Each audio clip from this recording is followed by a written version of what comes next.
this lesson today, right? If I can borrow your club for a sec. Yeah. So, you know, we talked a little bit about, you know, short game. You said you don't necessarily get, you know, you don't necessarily have a routine when you get into chip shots. You said you kind of pick your club and you have kind of a trajectory in mind, and then you just kind of hit it. Yep. You don't necessarily. Yeah, you don't. Yeah, you kind of wing it. Exactly. That's a great explanation. So we're gonna work on the bump and run today, which is a shot that you said you don't use a lot, but I think the reason why you kind of don't like it a lot is because you don't really go through a routine. And to do a bump and run, you need to kind of pick a spot, have kind of a plan. Yeah.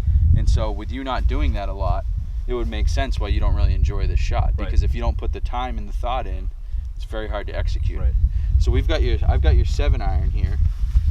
And so to play the bump and run, you know, like most chips, you want, you know, probably 75-80% weight on your left, right? Mm-hmm. Yeah. And we want it that way. We make that, you know, descending blow on the back of the ball. Right.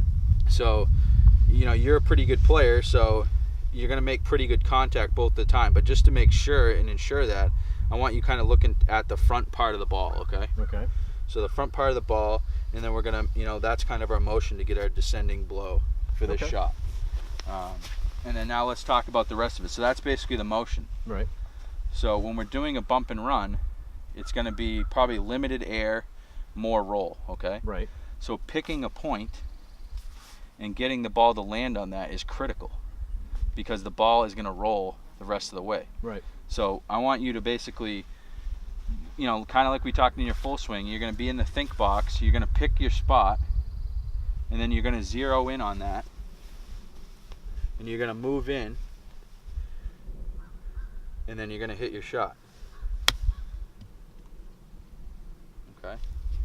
And you see that worked out pretty good. Look at you. Right? That worked out pretty good. We got, you know, I got a lucky one there. All right. So let's go through the same thing, and we'll kind of work on that shot here. You know, I'll get a couple more balls so you can work on a couple.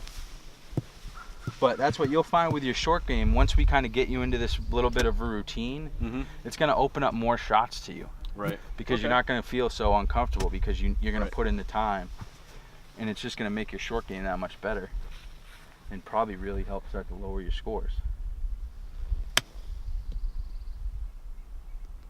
Oh, look at this. All right, good. Well, so you can see with this shot, I mean, you said normally, when we were talking earlier, you would almost fly this to the hole every time. Yeah.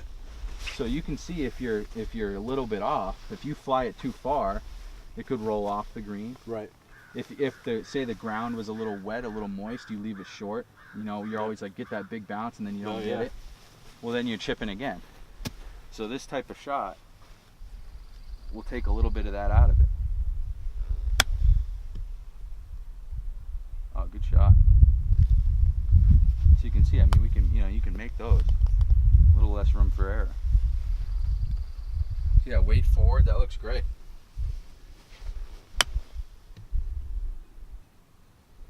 Awesome. All right. Yeah, Cool. here, let's hit one more. I want you to hit one more. We'll kind of move back a little bit. Okay. So we'll kind of get into this spot, right? And then really, you know, think about your shot and go through the steps, and then hit one last good one. One last, take the. Yeah, no motion, pressure right? here, right? No pressure. You know, just like you're playing in the New Hampshire Open or something.